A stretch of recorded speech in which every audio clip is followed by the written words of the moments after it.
Hello, I hope everybody's having a wacky Wednesday. You see what's on my shirt? It is a llama because it's hump day, which means it's halfway through the week. Happy Wednesday. Okay, today we're gonna read I almost forgot my fun fact. Crazy, hello. Okay, today's fun fact is when astronauts go to space, they actually stretch. So when they come back, they might be a couple inches taller because their bodies stretch in space. All right, so today we're gonna read Lost and Found, and it is by Oliver Jeffers. Once there was a boy who found a penguin at his door. I would love if a penguin showed up at my door. The boy didn't know where it had come from, but it began to follow him everywhere. The penguin looked sad, and the boy thought it must be lost.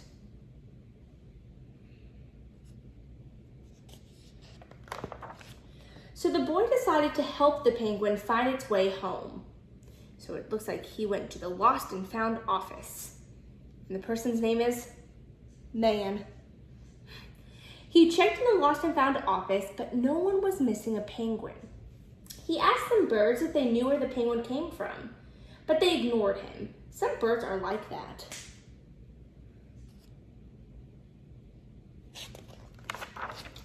The boy asked his duck, but the duck floated away. He didn't know either. That night, the boy couldn't sleep for disappointment. He wanted to help the penguin, but he wasn't sure how.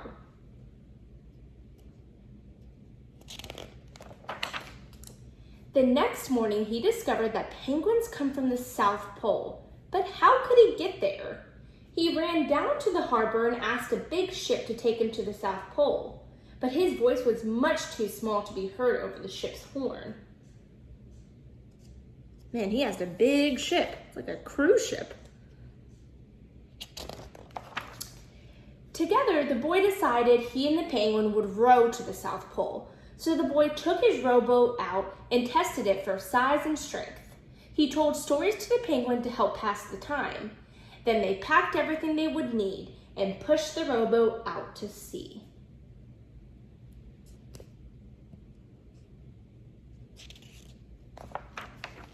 They rowed south for many days and many nights.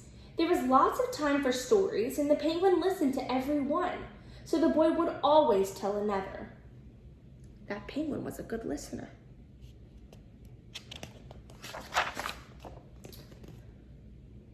They floated through good weather and bad, when the waves were as big as mountains. Whoa. Until finally they came to the South Pole. The boy was delighted, but the penguin said nothing. Suddenly it looked sad again as the boy helped it out of the boat. You see the little sign that says, "Welcome to the South Pole." And look at him helping him get out of the boat. Then the boy said goodbye and floated away. When he looked back, the penguin was still there, but it looked sadder than ever.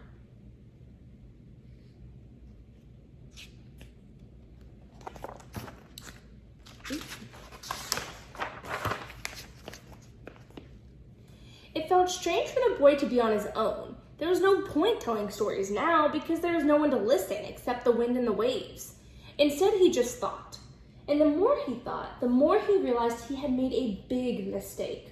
The penguin hadn't been lost, it had just been lonely.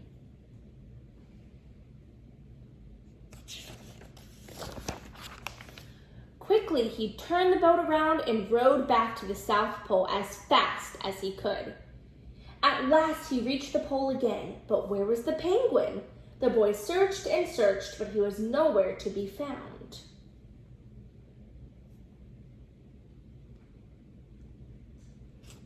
You guys notice the penguin over there? He's in an umbrella. So he's looking this way, or he's rowing this way. Penguin's rowing this way. They're just completely missing each other. Sadly, the boy set off for home. But then the boy saw something in the water ahead of him. Closer and closer he got until he could see. The penguin! penguin. Oh. And so the boy and his friend went home together, talking of wonderful things all the way. The end. That was such a sweet book. Thank you for reading with me today, and I can't wait to see you guys again tomorrow. Bye!